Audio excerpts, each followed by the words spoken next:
And I just came to a point in my life where I was like, right, it's time now for me to do what I came here to do.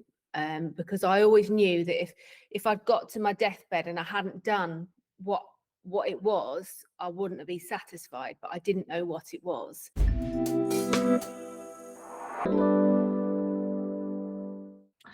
Hey, welcome to the latest episode of the How Change Changes You podcast. I am super excited to introduce everyone to the powerhouse that is Caroline Kelf, aka DJ Flourish. I actually found Caroline, and we were just talking about it back in 2020, so it was kind of lockdown, and this vibrant person popped up on my feed, and I was like, oh my god, who is this? I must get to know her. So we did chat back then, but today Caroline's going to take us through kind of her change story that's just full of inspiration, and so can't wait to get started. But before we do, Caroline, tell the people who are watching and listening who you are and a bit about what you do. Cool. So hi everybody, I'm Caroline Kelf, not Clef. I'm just getting that out there. Caroline Kelf, also known as DJ Flourish, and I'm a well-being and female empowerment DJ, and I help women to let go and to dance and feel free on the dance floor, tap into joy, let go of all the roles that they are carrying just for a couple of hours of freedom and fun, basically. Yes. Yes, you do. And so it is that, exactly what you say. It's, the way that you describe it is, it's the energy that you bring with the music and the exuberance. I know certainly the raves I joined online that you did were just outstanding. The music is just so uplifting that you do. It just has the power to transport you out of your day-to-day into another realm, back to days when you were on the dance floor. So I can definitely attest to that. Thank you. So to start us off with, obviously your journey of this change, what led you to start with the DJing and that kind of thing? Because it wasn't something that you always did, was it? No, I didn't start till 2019. And I always knew from a young age that I was going to do something that was a leadership of some form, but I didn't know what it would be. Mm-hmm. And then, you get to your 40s and you're like, oh God, what am I doing with my life? Do you know what I mean? And I'd forgotten who I was before I had my daughter. I was an extremely vibrant, fun and wild party girl before I had my daughter. And I had postnatal depression and I got quite serious and stuff, and I just came to a point in my life where I was like, right, it's time now for me to do what I came here to do, because I always knew that if I'd got to my deathbed and I hadn't done what it was, I wouldn't be satisfied, but I didn't know what it was. And so I asked myself lots of questions. I went on a course about becoming an awakened leader, and we asked our lots of questions to yourself that would start prompting that kind of like essence from inside. All I knew was that it was going to be fun and light. I'm quite a light soul. I've dealt with some deep, dark shit and I face demons every day, but in terms of what I'm here to do, it needed to be light and fun, because that's very much my essence. And so just through the questions and asking myself things like, when were you most happiest? If you had all the time in the world and no fear, what would you do? And visualizations, I decided to try DJing because it was my most happiest time was through my clubbing years. I spent a lot of time on the dance floor, a lot of time back at after parties, putting tunes on for everybody, making that the energy of the room, like really uplifting, getting everyone to dance non-stop, like no one will be able to leave the floor. And then so I borrowed, and it was like the universe was like, right, okay, that's what you want to do, bang, within like a week, someone lent me decks, and they were originals from the Ministry of Sound. And I was just like, oh, this is so exciting. And I just pressed play, and then that was it. I was just, overnight, I just completely shifted from Caroline who lost herself to Caroline who came back again. It was amazing. And I spent literally hours, because I taught myself from scratch, and I taught myself on CDJs. I didn't do digital straight away. I did all the beat matching from scratch. I found, like, rekindled my love of all the music that I used to love, and it was just amazing refinding all that music. And then I put mixes together and worked out how to do it from scratch. And then I knew that I was going to combine that somehow with helping people and making a business out of it. But I didn't know how it was going to look. All I did was just keep following my joy. And then thanks to lockdown, which was an opportunity for me. I started offering online, like, feel good raves, and I got feedback from people, and I kind of grew it. I was so passionate, so driven, because I knew that it was what I wanted to do, and I wanted to grow it.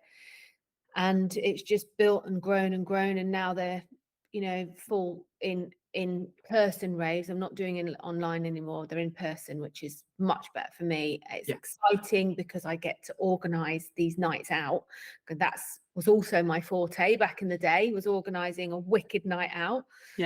And so not only am I, like, in my joy doing that, I'm constantly creating, and then I'm also leading and creating this movement, which is, it's really exciting, and it's, the feedback I'm getting is really, really good.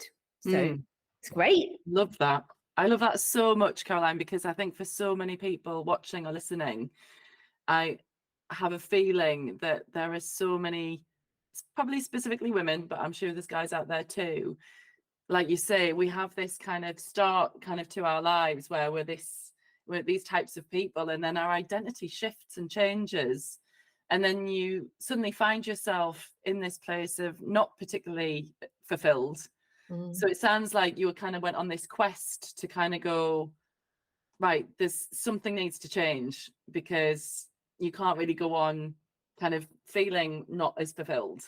So it's almost like a rebirth. It sounded to me that you described shifting from the Caroline who'd lost herself to the Caroline who actually embodied all of the joy of kind of previously how you lived your life, right?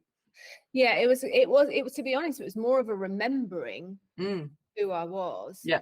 But equally at the same time, it was because I'd done quite a bit of personal development, and I'd really looked at my health and my well-being and everything. I was ready for it. If I'd have been a DJ in my 20s, I would have got myself into some very dark places, and it probably would have been very tainted with drug use and all sorts. Do you know what I mean? Whereas it's not. It's so pure, and it's so fresh that it's right for me now. But so it was like a remembering, but also remembering at the right time. No, I love that. It's divine timing, isn't it? And I think this is where innovation comes from, because we all have this, we all should on ourselves to a certain degree of, like, you look at society and like what you should do and what you shouldn't do. And it's like almost the identity of being, in your 40s and a mum. It's like, well, who are you to be this person? But actually, to your point, it just goes to show, because you did the exploration work to really unearth that essence, which I love. I mean, that's a lot of the work that I do with people around their values. And that's as unique as your fingerprint, because that's the essence of who you are, right? And the energy that you bring to situations. So it sounds like that was really the tipping point for you to kind of open up this whole new direction. Yeah, totally. And what is also really exciting about it is I've been able to build this to how to sits with my values. So not only is it fun and uplifting. It's very real and very genuine. I'm very open and honest person about my own struggles. And so it's this eclectic mix of fun, you know, and then also real raw realness, and then also professionalism, because I'm a real stickler for professionalism. It's something that I did in my previous roles, and it's really important to me that the experience that my ravers and customers get is one that's really high value. And so that it really excites me that I'm able to create something that's totally aligned to me and only work with people and say yes to things that sit in with all of those. And it's taken me a while to actually own that, because at the beginning you have to be a little bit like say yes to lots of things, and I tell you what, the beginning bit is probably the hardest, because especially if you're really in a bit of a control freak and you want to have everything ticked and understood, which is, you know, a little bit who I am.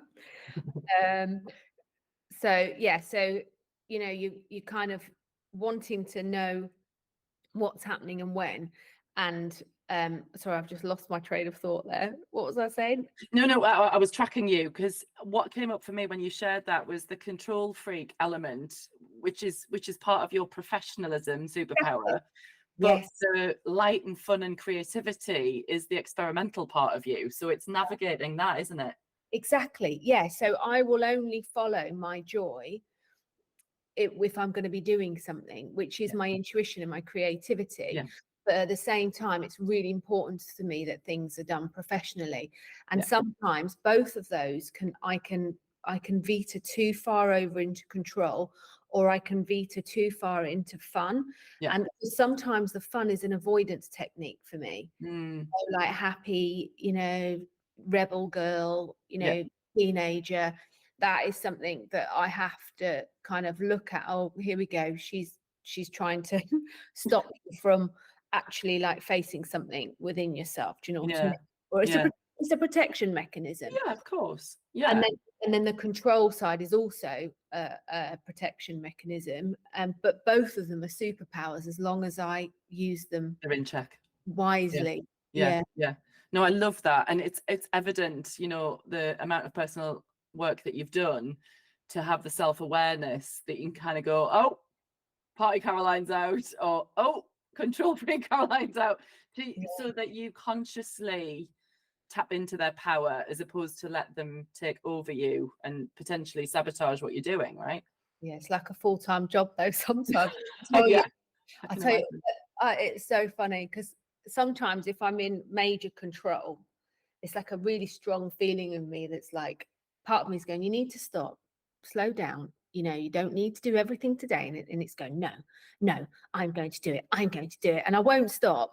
And then I'll burn out, because that's what happens. And then fun one will come in. She came in yesterday, and I'd set myself a task not to buy any more glittery clothes this month, right?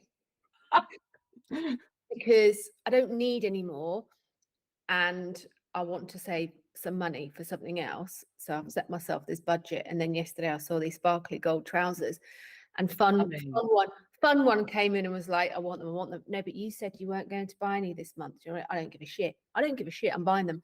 And I did. And so they do still rule to an extent. And it just depends where I am in my cycle, or where I am, how much I've grounded myself, and how much rest I've had, or how much healthy food I've eaten, or what emotional state I'm in with people in my family, as to how much I can choose to take the more healthy. It's a dance. I mean, it literally is, like, pun intended. It's a total dance, because like you say, you've got to leverage. Because I love that what you share, because I think for a lot of us and a lot of the people that, you know, that I coach, it's almost this shoulding of like, oh no, I should always be this way. But actually we are all a multitude of all of these areas, And it's having the awareness of almost these alter egos that like step into play. It's almost like a big production, isn't it? But you're the director. Your consciousness is kind of like, right, just whoa, back a bit, or no, let her play. She's in a happy place. Go for it. Yeah. So you can choose, right, more consciously. You can choose, and this is where the self-love piece comes in as well, because this is what I say to all my ravers at the beginning of raves, and on my, through my message, is that we're all complicated and messy. Yeah. I'm really complicated and messy. I've had to do a lot of self inner work, and I still do. Mm-hmm. And there are times when I will be in a state where I'm really low and I just want to eat. I just want to eat. I just want to eat. I just want to eat. And I've kind of got to the point now where I will eat a load of good food, but lots of it. And I'll probably eat it really quickly, but I'm kind of there with myself, allowing it. Mm. And I allow myself a lot more kind of madness and coping strategies. Yeah. Because I don't think anyone can live in this world without being a little bit mental. Totally agree with you. Yeah. I was talking to my mate about it the other day. She was like, I know, it's like you just get a book of which mental thing are you gonna pick, right? And so for me, it's avoidance techniques. It's rebellion. Yeah. And it's low self-worth. Other people, it will be like body dysmorphia. Yeah. And Perfectionism. Yeah. and then someone else, it will be like, they're really, really amazing mum, real earth mother, but they really struggle with money, or because everyone has got some issues to deal with. Yeah. And I suppose my lifelong kind of, or what it feels like a lifelong challenge, is to kind of welcome them all. Yeah. And to allow them to be there. Yeah. Not to destruct my life. Yeah. No, I think that's really powerful. When you were saying before, and it's just come up for me again, it's almost reparenting yourself in a way of kind of, I often envisage like all parts of myself all sitting around the same table and not pushing any of them away, to kind of go, well, no, the messy one can be here and the noisy one can be here, but the despairing pity party one, she can be here too. So again, it's just about giving yourself the grace and space that you can be all of these things and still be okay. You're not broken by always trying to maintain this pretense of having it all together, because nobody does, do they? No, it is hard though. That's really hard. Oh yeah, it's quite a big mind shift, that, especially if someone's had a lot of trauma. Yeah. And and I used to be a bit like, I've got a pity party victim, martyr. She comes out, and it's funny because some of them come out more in certain situations than in other situations, depending on who I'm with and the situation. But yeah, so she comes out quite a bit, but actually, I have to be quite strong with her, actually, because she can really run the show sometimes. Yeah, absolutely. Yeah. And I think that one can actually also be quite dangerous to your business as well. It can be a real protection, quite insidious, that you don't really, it can come up in lots of different ways, not just through thoughts, but other ways as well. Oh yeah, for sure. It's that, like you say, it's that kind of, often, I see that like that part of me is almost kind of this inner child, but it's a different side of the inner child, of kind of, wanting somebody else to just come and save me, right? It's almost that victim, like the world's against me, it's so unfair. And we all have times like that. But to your point, it's just actually realizing, okay, you're allowed to be in this space for a little bit, but maybe don't spend the whole day here. Yeah, exactly. Or understand what's my need underneath this. Exactly. It's a cry for help sometimes. Yeah, something's not getting met. Yeah. For me, it's always acceptance, and that I'm enough. Yeah, for sure. Something that you mentioned before that I just thought would be really interesting for people, and especially seeing as though we're tracking this change that kind of you really went through. You said that it was the beginning that was really the hardest, because when you said you were doing the Awakening kind of leadership course and these questions, it was what came up for me is almost that, do I dare to dream? You know, that question of what would you do if you could do anything, if money wasn't a thing, and just daring to dream. How was that for you, that process? Do you know what? It was actually that was actually quite easy because, as I said, I always knew I was going to do it. I could just feel it in my bones. Yeah.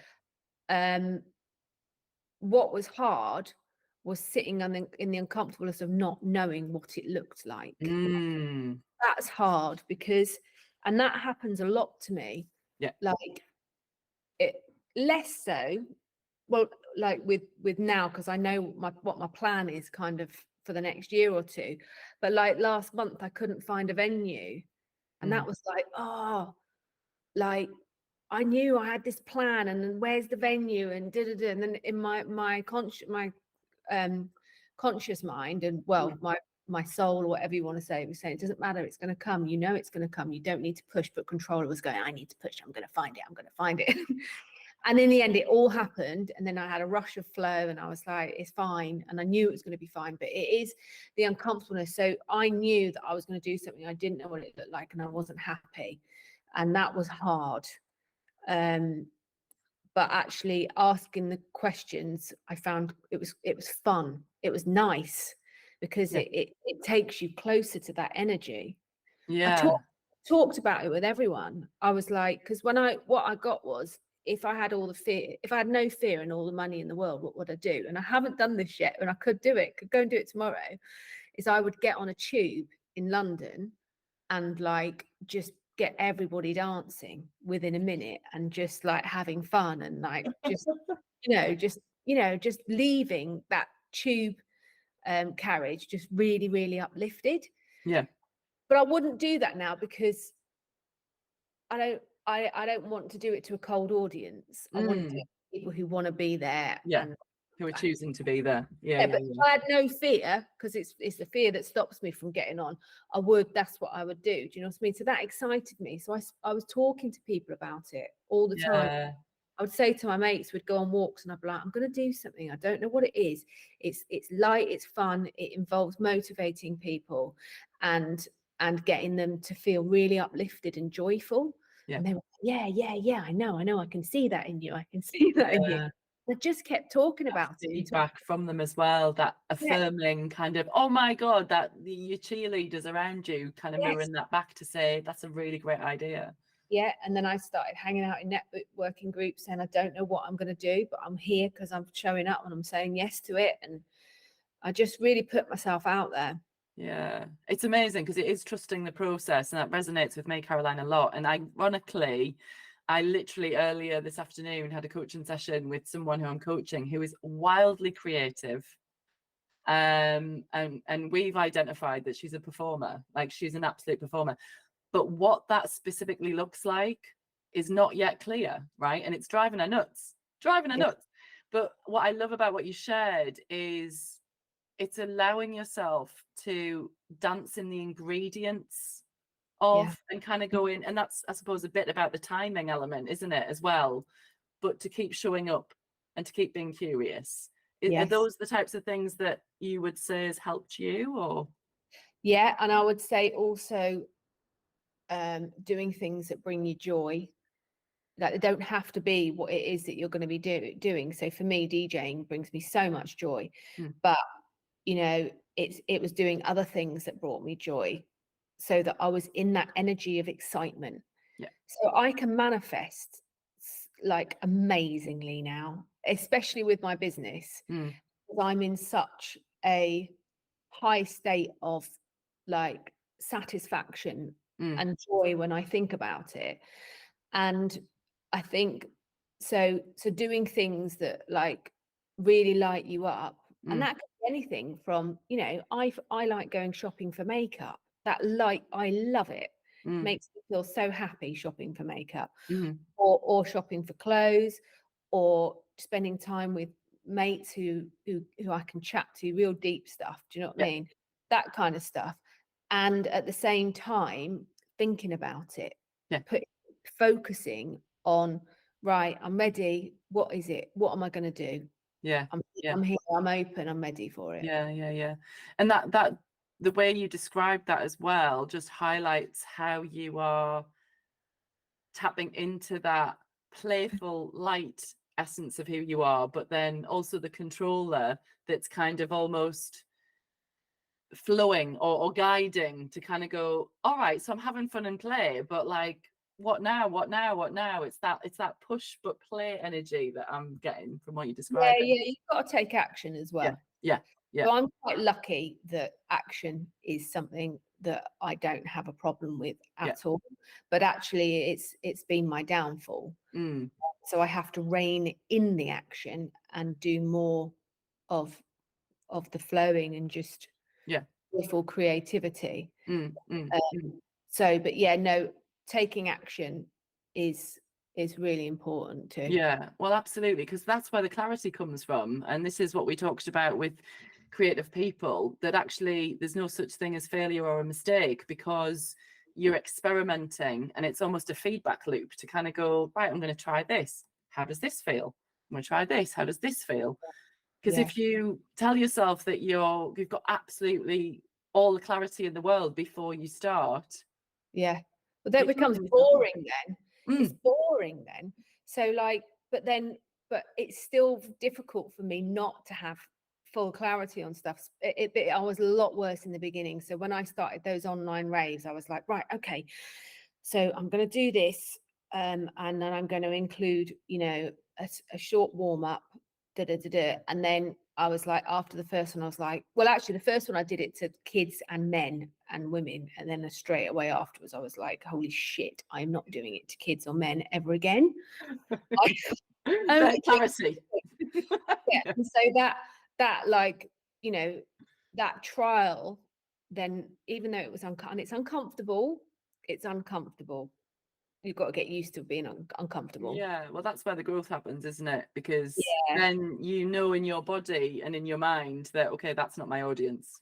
Women are my audience. Yeah.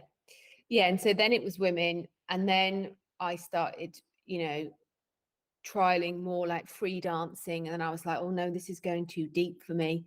I've got to have the fun and joy. So then I've brought it back up to more like high vibe stuff. Yeah. And so, so I've trialed it, and you can get feedback from people, you are, and I offered it for free at first, and then it became £5 a session, then it became £12 a session, and now it's 30 quid a rave. And then I get paid lump sums for people to hire me. Yes. And now my raves are, making good money. And so it's just little baby steps. And for the dreams that I've got and where I want to take this, they're huge. But I'm nowhere near it yet. No. But that's all right. I don't want to be there yet. No. I need the right team. It's so nice just playing and discovering. Like, and you start to meet people. Like I sat next to someone a couple of months ago at a hop desking event, and she was an event planner, and I was like, oh, would you mind just looking over my plan for my event? And she was like, and I was like, would you be interested in helping me in my future events? She was like, yeah. And now I've got this amazing event planner, and she's on my vibe, and it's all fun and it's exciting, and I've got a team now. I've got people doing lots of different things for me, and everyone's got my energy. And it's so exciting knowing that even though I've got this big plan, it's not going to happen overnight, but what's ultra exciting is that the people are going to come in at the right time in order for me to create it. And also there's going to be other stuff that's going to come to me that I haven't been, planned, that I'm open for. So it's exciting. Yeah. No, it's inspirational to hear. And I think for anyone listening that might be thinking, oh my God, because I think a lot of the time people look at, people's current success but what they don't see is the journey it took to get there. Yeah. And what I love about what you've just shared is, you know, it's that beginning point that actually, you know, I often talk about pain stands for pay attention inside now.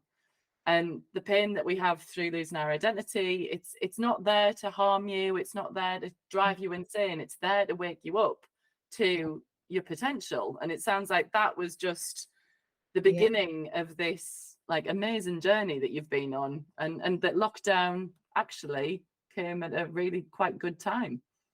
Yeah. I mean, it did, but I would have done it anyway. Yeah. I had an event booked. See, it would have just happened a different way because I had an event booked, but it was an alcohol event. And so I would have done that and then realized I don't want to DJ to piss people because that's something that I don't really do now. Yeah. And so it would have just evolved. It would have come probably to the same thing, but just in a different way. Yeah.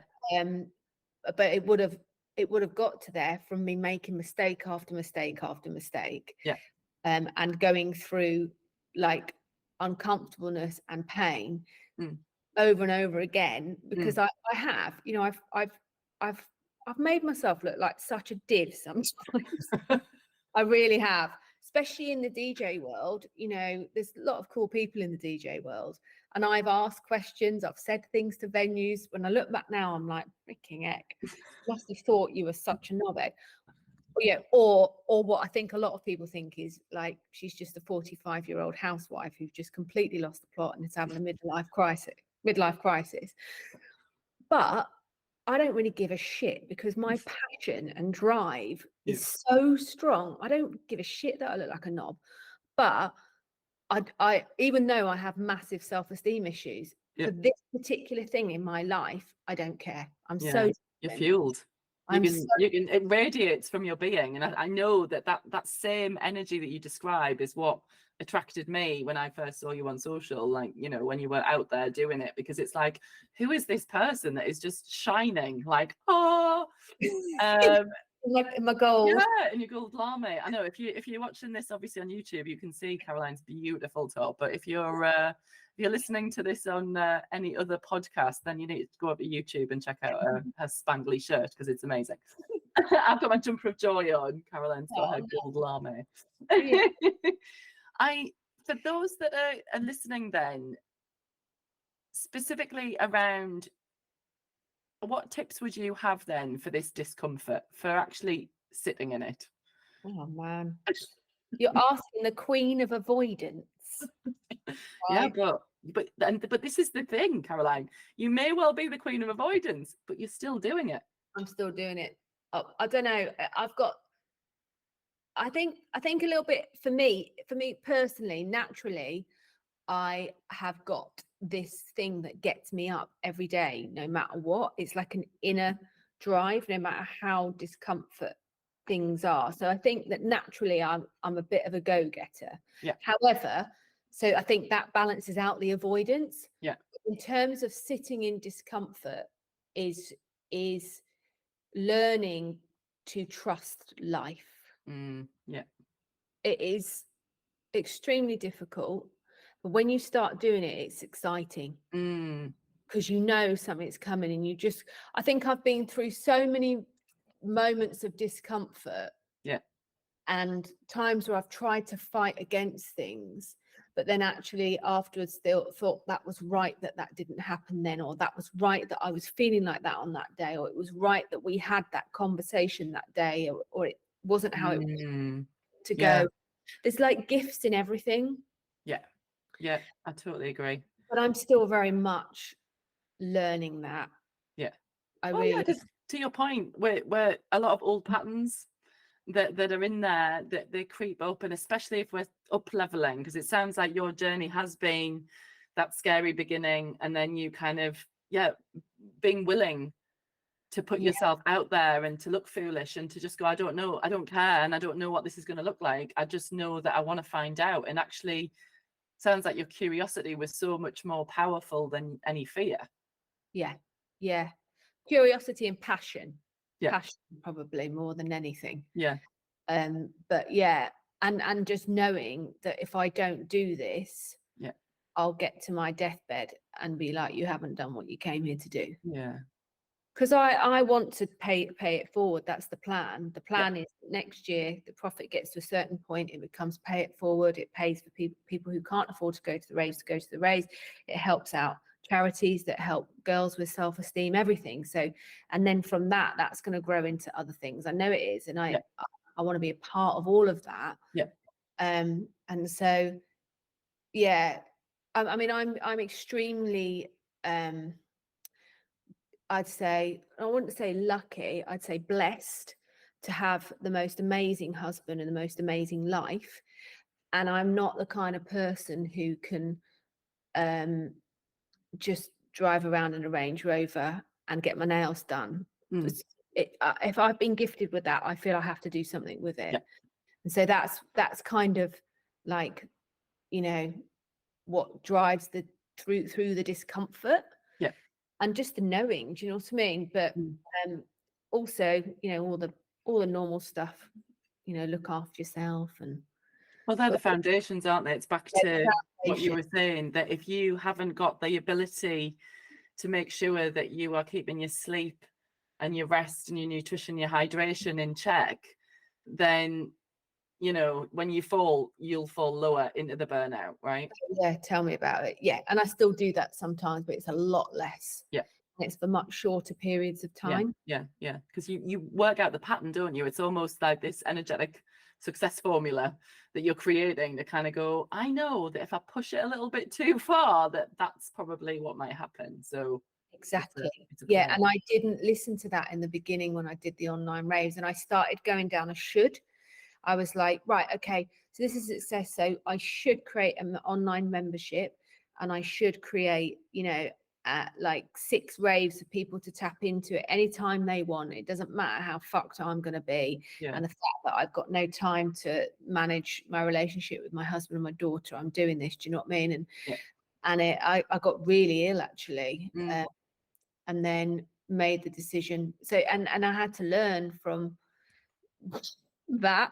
So it hasn't been plain sailing the whole time. No, but I think that's also the inspirational message here, which is you can't get it wrong, because it is the only way you get it wrong is by, I suppose, totally living in that avoidance and never actually trying.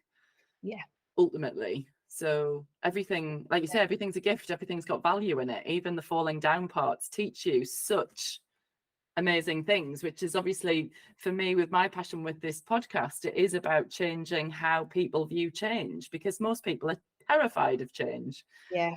So just to see it as an adventure, see it as fun, see it as something that is ultimately going to get you potentially to a more fulfilled place. Oh, But yeah. that said, it's also, this too shall pass. You're having a great time, this too shall pass. You're having a crap time, this too shall pass. Yeah, totally. And it's about, I feel like just what you've just said is now I've forgotten what I was going to say. This happens, I'm staring off into the distance. Riding the waves, navigating the ups and downs. Yeah, I can't remember what I was going to say. It's gone. Don't worry, it happens. So when we think about, obviously, kind of all of those, if you were to summarize the main things that this part has taught you, and then what it's kind of strengthened in you, what would you say? I'd say that so before I started on doing the raves and DJing, I was very into personal development and well-being and everything, but I was dead inside. So you can do all the meditation, freaking, you know, chanting chakras you want, right? Unless you're doing something that lights you up. For me personally, it's a big missing piece of wholeness. So that's really important. And also it's taught me that my joy is my intuition. So when I get rushes of joy and excitement, I know that that's where I'm meant to be heading. And so that's been really important for me. It's taught me to be okay with discomfort, like we've just said, And that's what I was going to say. It is bum clenchy. So that's what it feels like. And it's the same as when you put boundaries in place with people, or you tell someone you love them, and that's really fucking hard to do. Yeah. All those things are difficult and uncomfortable, but the richness in them and the depth and the connection that you feel far outweighs the avoidance and the numbing. Yeah. Oh, I absolutely totally agree with you. I think that vulnerability of actually our worst fears, it really doesn't come to fruition often, because you kind of think, oh, well, actually, that was easy, or that wasn't as hard as I thought it was going to be, or actually, it's actually gifted me something that I didn't even imagine it could. Yeah, exactly. Yeah. And then finally, I've learned that I don't have to have my shit together in order to show up and be a fucking awesome person in this world. In fact, it makes me more real And relatable. And relatable, yeah. Totally. And I think that is the thing. What I'm seeing is that we're in this place, I think, of just people needing that relatability and that authenticity of, like, I want to see it all. I don't want to just see this polished, kind of sprayed kind of, vision of perfection, because that isn't relatable. No, it's just not. And I think especially when you get into your late 30s, 40s and beyond, you've lived and you've kind of gone through different chapters in your life. And often you do get to that part, especially if it's like post young kids, of where you're kind of going, oh, breathe some new life into me, right? It's knowing that you can. Yeah.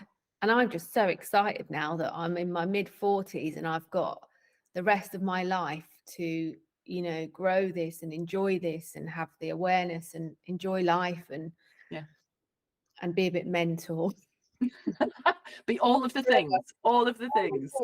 Yeah.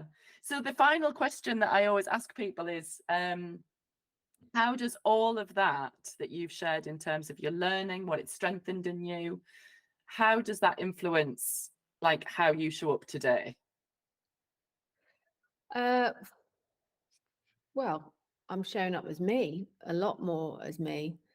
And